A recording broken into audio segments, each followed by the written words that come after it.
Beautiful, lovely gamers. My name is John. Welcome to this episode of Mailbox Monday, where I take your question, your ideas, your suggestions, and try to answer them in a timely manner. Everything from Overwatch to general FPS content.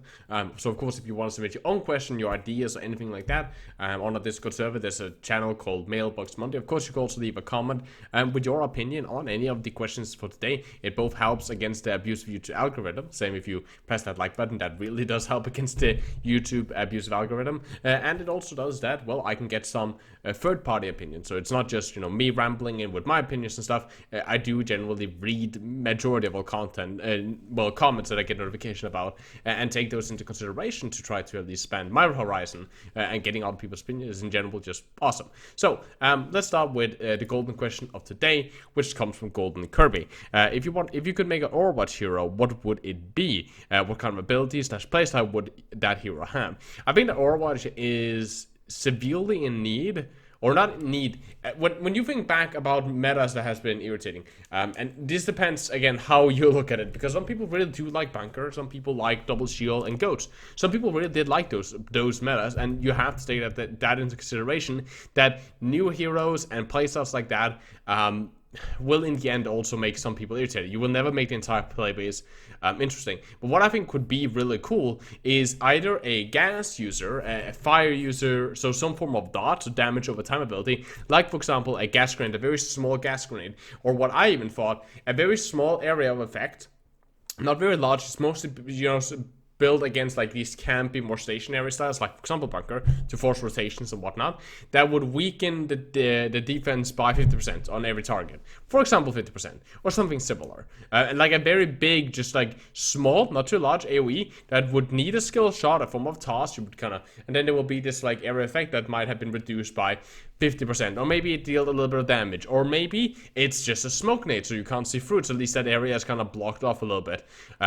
Or maybe all damage in that area from the opposing team is reduced by a certain amount. Something like that. Like I would like to see a hero that has more of like an area of effect. But what you need to be careful about is that kind of place that can be very frustrating if it's not balanced properly, and you gotta see what's it balanced against. Is it balanced against brawling comps like goats that could just rush a point and establish presence on a point and could not be dislodged unless you ran a similar comp, and bunker comps or double shield that can camp on high grounds with insane damage and play from there, and the way to dislodge them is very, very difficult.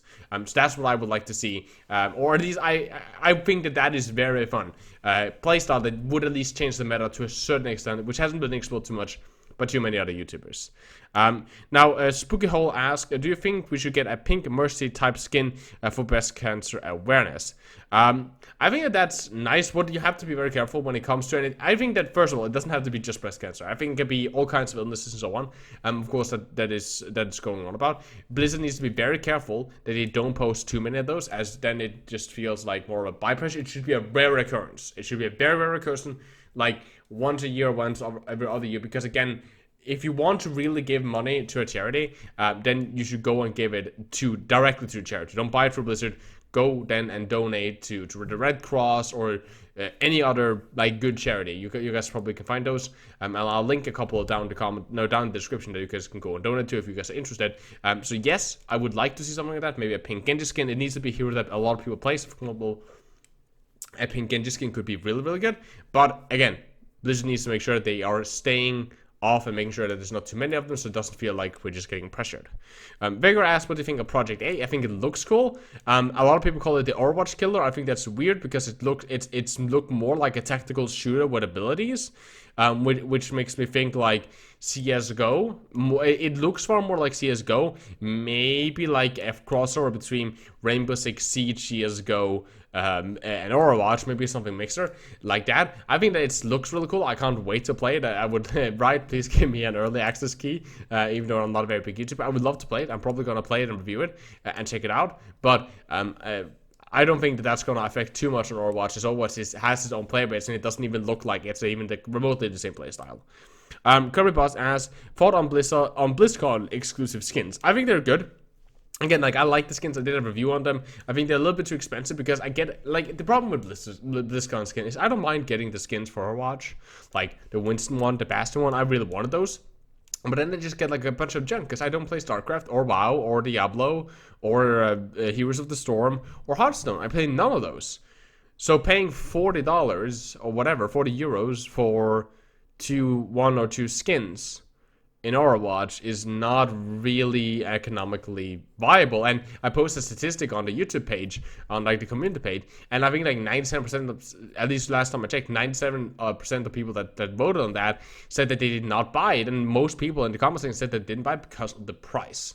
It's just too damn expensive if you don't play the other games and you're not going to use the BlizzCon ticket as well. And that's the issue with it. I would then rather like a cash up, which was a suggestion. I would rather like a cash up then where they could sell the skin for whatever, like 10 euros or something like that, which is way better than paying an stupid amount of money for it. Now, Lunde, of course, asked, and this will be the last question, thought on the current meta in Overwatch, people still seem to like Double Shield even after the recent patch. I think that the current meta in Overwatch is way more fun than what it has been in a long while. It's less creative from a standpoint of a coach, where I'm now, every time I work with teams, and of course, if you want to hire me as a private coach, it's 50 euros for a 2-hour session, hit me up with Discord. Doesn't matter if you press top 100, but when I work with teams, just to get that plug out of the way, it normally ends up with, okay, we have 2 tanks, 2 heroes, and whatever, and that's limited, but it's also, to a certain extent, has opened up that team competition are far more fun now to play with and play around with and also play in. I am enjoying the game far more, and I think Double Shield, while I think that other teams, while I rather like to play against Deathball, I think Deathball is more fun to play against and to play with. I have nothing really against Double Shield. I think that it's a fine team competition. I see a lot of people now, both on scrims in higher elo ladders and also in ranked, playing more Hog and so on. So I think Double Shield is going a little bit away. Some people still play it for comfort picks, but I have nothing really against the current meta. I think it's fine. You can play DPSs, you can play a bunch of stuff. Again, I would like more like old school Deathball. I think that's far more fun, but that's also because that's what I'm the most comfortable playing against, as that is what I grew up playing on when I was playing competitively. So I know how to really play well against Deathball, and then I know how to play in dive, but dive in solo queue is kind of a big meme because it's so coordinated that it needs. And that's the question for the day. I would like to hear your comments down below what you guys think. Of course, it helps out the channel. Same with a like, subscribe, bell notification, all that good stuff. As said, it's somewhere in the video. If you want to hire me as a private coach, doesn't matter if you're bronze or top 100, you just want to rank up and get better at the game, well, it's 50 euros for a 2-hour session. So hit me up on a Discord server, which you should join anyway, because it's an awesome community, and the Discord server has a spooky Halloween theme. Now, about Halloween, I try to say this in every video leading up to Halloween. People are going out to party, that's great, enjoy yourself, but do please take care, watch out what you drink, watch over your drink, and take care of other people, right? If somebody's passed out or whatever, just make sure that everybody's having a good time, right?